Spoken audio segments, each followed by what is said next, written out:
Israel Hamas युद्ध America के लिए एक बहुत बड़ी आफत बनकर आया है।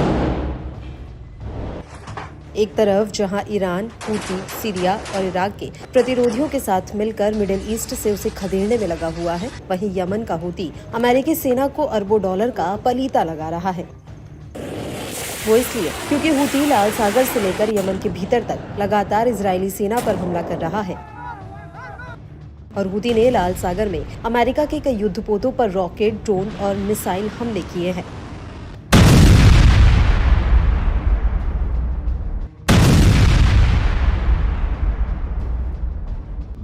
और तो और मिडिल ईस्ट में अमेरिका के उन हथियारों पर भी खतरा मंडरा रहा है जो कई सालों से इलाके में अमेरिकी सेना की रीढ़ की हड्डी बने हुए हैं।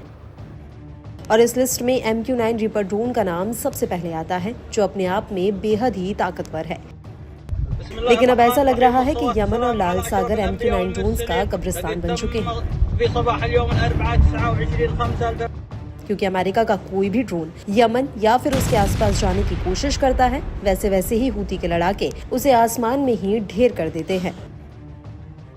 जी हां, हूती ने एक बार फिर से अमेरिका के MQ-9 रीपर ड्रोन को मार गिराया है। 16 सितंबर 2024 को यमन के हूती ने धामर प्रांत के हवाई क्षेत्र में एक और MQ-9 ड्रोन को उड़ा दिया है। ये इलाका पश्चिमी यमन में आता है। आपको बता दें, 7 अक्टूबर 2023 को गाजा युद्ध शुरू होने के बाद से अमेरिका का यह 10वीं MQ-9 ड्रोन है जिसे हूती ने गिराया है। और पिछले 72 घंटों में हूती ने ऐसे ही 2 ड्रोन्स गिरा दिए थे। बड़ी बात यह है कि अमेरिकी सेना मिडिल ईस्ट में इस ड्रोन के जरिए इस्लामिक चरमपंथियों पर निगरानी रखने और उन पर हमला करने में इस्तेमाल करती है। मिडिल ईस्ट में अमेरिकी सेना के लिए MQ-9 रीपर ड्रोन एक बहुत बड़ा हथियार है। MQ-9 रीपर ड्रोन 50,000 फीट की ऊंचाई पर उड़ सकता है। यह हवा में 24 घंटों तक उड़ान भर सकता है। इस एक ड्रोन की कीमत $3.5 करोड़ अमेरिकी डॉलर है। अमेरिकी सेना कई वर्षों से यमन के आसमान में इस ड्रोन से खुफिया जानकारी इकट्ठा करने का काम करती है।